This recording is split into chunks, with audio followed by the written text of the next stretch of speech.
যাইতে যাইতে যাইতে যাইতে যাইতে যায় একদম নদীর পারে হঠাৎ না কয়ে কইতে জানি এতটাই বৃষ্টি আয় পড়লো। ওই যে খালটা দেখাইলাম দূরে একদম ছোট নদীটা, এই নদীটারে বড় নদী মনে মনে চিন্তা করতেছি আর কি। জাপানে খুব কষ্টে আছেন, জীবনটা পুরা শেষ, কাজ কাম সারাদিন রাত, জীবনে কোনো বিনোদন নাই, বিষাদময় একটি দিন, হতাশাগ্রস্ত একটা জীবন।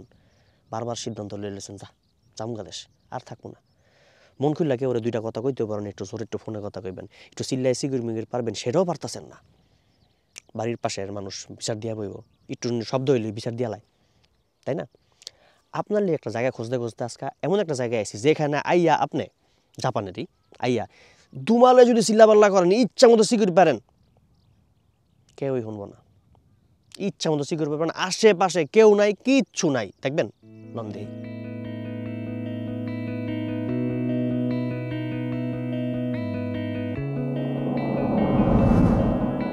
আসলে এই জায়গাটাতে বহু দূর দূর পর্যন্ত কোথাও কেউ নাই। এই জায়গাটার নাম তোচিকি প্রিফেকচারের ফুজিও কামাচি। দূর আর ভাল লাগে না টাইপের জীবনে আপনি যদি একটু সুখ শান্তি চান, তাহলে এই জায়গাটার মধ্যে আসতে পারেন। আইসে একটু সুখ শান্তি খুঁজলে পাইতেও পারেন।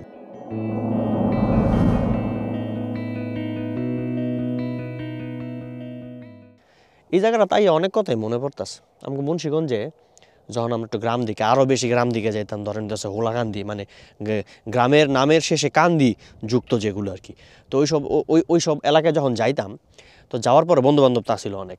তো যাইয়া তখন দেখা যেত যে বাড়ির থিকা অনেক দূরে নামায়, মানে খেত মেত দিয়া জমি দিয়া হাঁটতে হাঁটতে হাঁটতে হাঁটতে হাঁটতে হাঁটতে মানে যত দূর চোখ যায় খালি যাইতে থাকতাম খেতের আইল ধইরা, এরকম আর কি। যেরকম এটা তো ক্ষেত না, মানে এরকম হাইল দৌড়ে যাইতে যাইতে অনেকখানি হাঁটার পরে তারপরই নদী আসতো, একটি বড় নদী। এই নদীর পাড়ে আমরা বইয়া আড্ডা মাড্ডা দিতাম। তো একবার এমন যাইতেছিলাম, যাইতে একদম নদীর পাড়ে গিয়া বইছি পরে অনেক যাইতে হচ্ছে সন্ধ্যা। তো এমনি তো সন্ধ্যা হয়েছে, এর মধ্যে এমন তুফান, হঠাৎ না কয়ে কইতে জানি এতটাই বৃষ্টি আয় পড়লো, দুম বৃষ্টি। মানে এই গাংপাড়া আমরা মানে উপরে ছাদ পামু কই, আবার তো যাইতে আধা ঘন্টা লাগবো, বাইর যাইতে বিজ্জা কাউ হয়ে যাবো একদম। এর মধ্যে দেখি একটি সুন্দর একটি নৌকা আলকাত্রা মাখতা ছিল, নৌকাটারে উল্টায়া বড় একটা ট্রলার, কাঠের ট্রলার। সবাই গিয়ে একটা দৌড় দিয়ে ওই ট্রলারটার ভিতরে গিয়ে ঢুকলাম।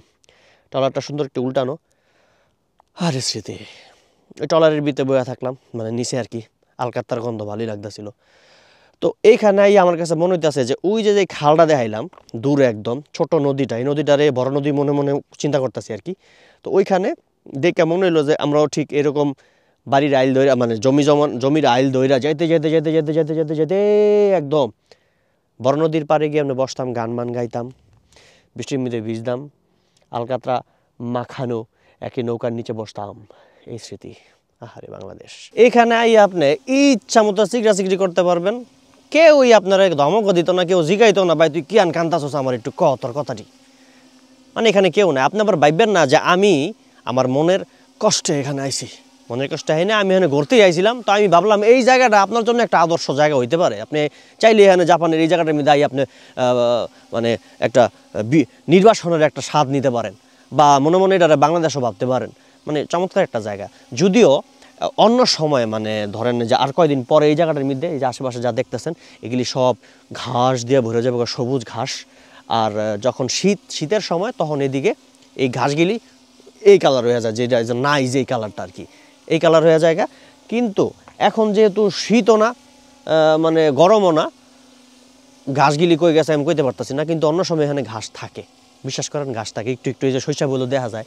এই জায়গাটাতে আসলে আমি আরো 2-3 বার আসছিলাম। মানে আশেপাশে এখন যেমন দেখতেছেন পুরা অন্যরকম থাকে সামার টাইমে, মানে পুরো সবুজ হয়ে থাকে। আর শীতের সময় সবুজগুলা শুকায় একদম মানে হলুদ হলুদ হয়ে থাকে, ওইটাও দেখতে দারুণ লাগে। কিন্তু এই সময় ঘাসগুলা কে কাইটা নিছে আমি বলতে পারি না। মানে জাপানের 4টা সিজনে এই জায়গাটা আপনার কাছে 4 রকম সুন্দর লাগবে আর কি। আর দূরে একটা বিশাল লেক আছে যেটার নাম ওয়াতারাসে লেক, আর একটা ছোট নদী আছে, এটা ওয়াতারাসে রিভার।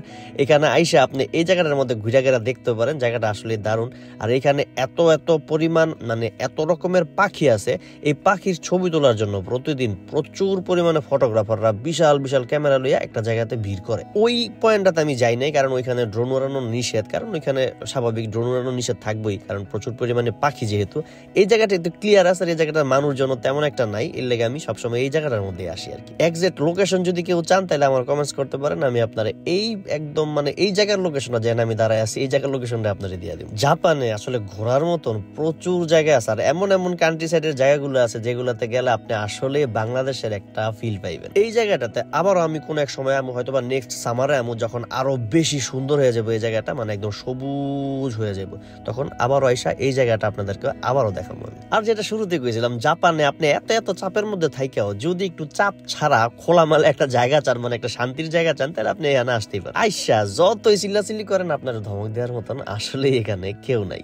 তো আজকের মতো বিদায় নিতেছি, ভালো থাকেন, ভালো রাখেন, আর পরের ব্লগগুলা দেখতে হইলে আমার ইশতিয়াক শুভ পেজটারে ফলো দিয়ে লগেই থাকেন, আর এই ভিডিওটা একদম শেষ পর্যন্ত দেখেন।